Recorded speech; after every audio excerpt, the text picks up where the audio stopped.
guys, so today I'm going to discuss what is on my to-do list before baby's arrival. I am a big fanatic on writing things down, making to-do lists, because there's just something about checking things off your list, and after everything is done, it's so satisfying. With that being said, before I get into my to-do list, I just want to say, hey guys, welcome back to my channel. If you're new, hi, welcome. My name is Vincenza. I am going to be a mom of two under 2. I have a beautiful daughter named Ariana, and my expected due date is October 15. Also, I am super new to this whole YouTube thing, so all your love and support is greatly appreciated. So please hit that like button down below, and also subscribe to my channel so you could be notified for any upcoming videos. Now, I have a bunch of things written down on what I need to do before baby comes. And I think it's super important to get things done while you're pregnant, so that when your daughter or your son, your new child does come, you're just focused on mommy world. And plus, when you do come home from the hospital, you just want to like recuperate, relax, and just take it easy. You're not going to want to clean as soon as you get home. So let's get into my list. The first thing I did was pre-register online for the hospital. And also I went to the hospital right after to fill out the rest of the paperwork, because when you're in labor, you're not going to want to sit there in pain filling out papers. So do that beforehand, and when you do get to the hospital, you're just going to be in your room relaxing. Next is call your insurance to make sure your company added your daughter or son to your insurance, whether if it's your insurance or your husband's insurance.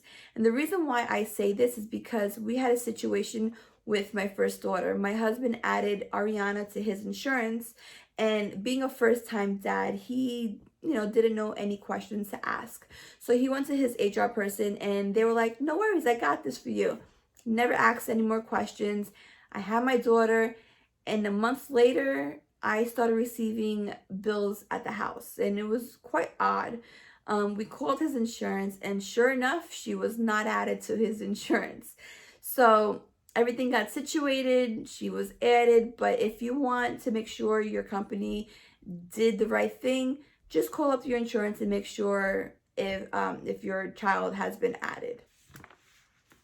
Next is deep clean your home, because who wants to come home after having a baby to cleaning your house? So you don't even have to do this. You could call somebody, but make sure everything that you need to tackle in your home is done. With deep cleaning your home, call somebody to clean your carpets and your couches. We did this last weekend. I think it was like last Friday. I had someone come in because I also have a dog. They deep cleaned the rugs upstairs. They cleaned my couches downstairs. So everything is just fresh for the new baby. Next is wash baby clothes or anything that's going to be touching your baby's skin, whether if it's a receiving blanket, bibs, burp cloths. Also clothes, I would just wash up until 0 to 3 should be okay for right now. Next is figure out your baby gear, or if you need batteries for anything, because after you come home with the baby, who's gonna wanna go to a store just to pick up batteries? So have all that beforehand and know how the pack and play works, or know how the carriage is set up, so that you're not struggling with it with a newborn. Next is know how to put in your car seat. If you are a first-time parent and not know how to, you could actually call your local fire department or even your hospital, and they can actually set you up for an appointment so they could show you or actually check how you placed your car seat in. Also, knowing how to put your car seat in is extremely important, just in case if your husband placed the car seat in and he is not home, at least you know how to put in your car seat. Next is sterilize your baby bottles and also passies and breast pump. I have the Baby Brezza sterilizer bottle, and I absolutely love it because all I have to do is place everything in, put it on, and forget about it, because it will sterilize and it will dry it for you. So even if you're thinking about breastfeeding and you don't need bottles right now, I would still go ahead and just get that all set up beforehand. Next is prepare your hospital bag. I did this again at 36 weeks just because I had my first daughter early. So all my hospital bags, my boppy pillow, everything is set up. You could start collecting things and putting it in your hospital bag, and then once you get to 36 weeks, you can organize it and have it all ready to go. Also, do a trial run to the hospital and have multiple ways to get there, just in case your main route has traffic or an accident or something. You know, an alternate way to get to the hospital, because who's going to want to have a baby in a car? So knowing multiple ways to get to a hospital is very key. Next is get your postpartum kit ready for after you deliver. I'm not going to get too into it because I am going to do a postpartum care video, so stay tuned to that. But what I'm going to say is make sure you have your key items to recuperate at home, especially if you're a first-time mom. Look into it, because when I was a first-time mom, I did not do this. I was not prepared. I didn't even know what it entailed being postpartum recovery. So you need a lot of TLC, and you're going to need things to recuperate.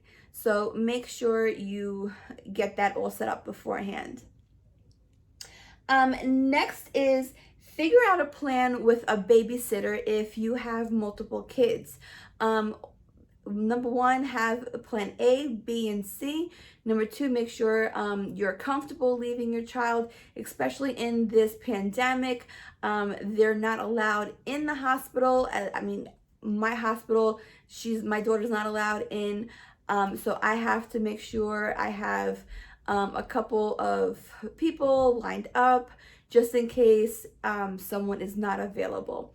Also, if this is going to be your second child like myself, mentally prepare yourself that you're leaving your child for a whole day, or I think it's 2 days, with somebody else. I've never left Ariana with anybody, not with my parents, not with my in-laws.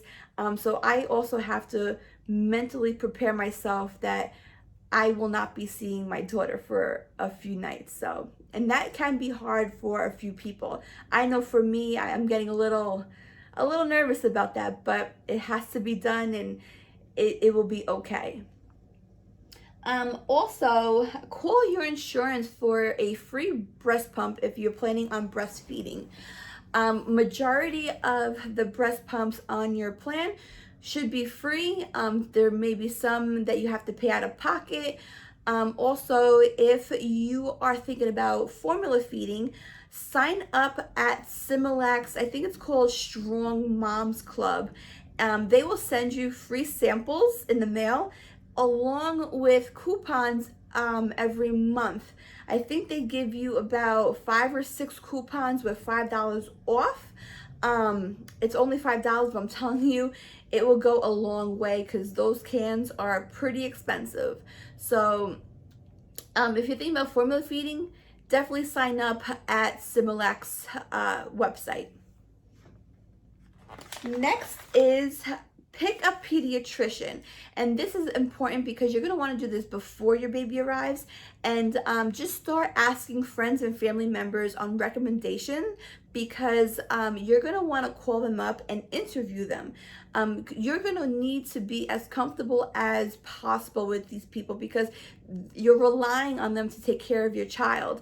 And after you give birth, your hospital is going to ask, who is a pediatrician so that they could set up an appointment, because I think that week after you're gonna have to go for a follow-up. So you could interview as many pediatricians as you want and just go with someone that you feel 100% comfortable with.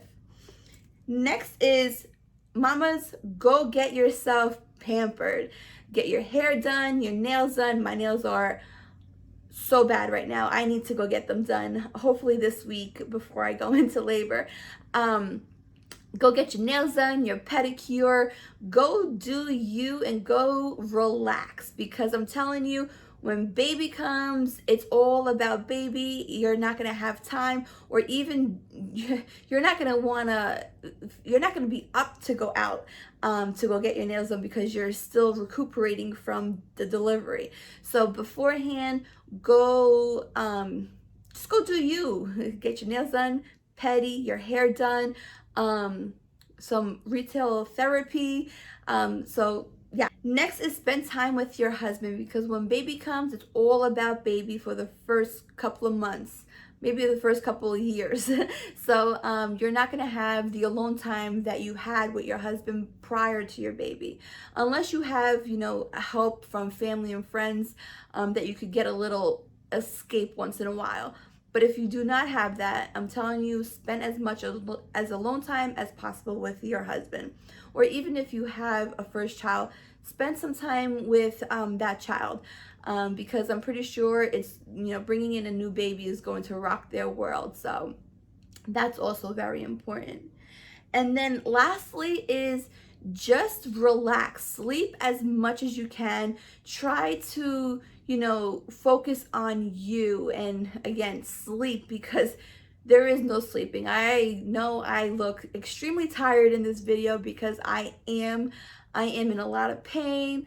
I just can't wait until this is all over with, because I'm getting to the point where I am over being pregnant. So I am trying to, as much as possible, because I do have a 15-month-old, I'm trying to, you know, take in some time for myself. I'm trying to catch up on sleep. Luckily, my husband gives me on weekends a couple more minutes to sleep in. But yeah, if you can, just focus on you before baby gets here. And with that being said, that's all that I have on my to-do list. It's pretty simple. I've been checking off throughout my whole pregnancy, so I'm not rushing at my last trimester trying to get everything done. Hopefully some of these items on my list helped you guys out. If you have any questions on anything, please comment them down below. Again, if you enjoyed this video, please give it a thumbs up, and don't forget to subscribe. Thank you.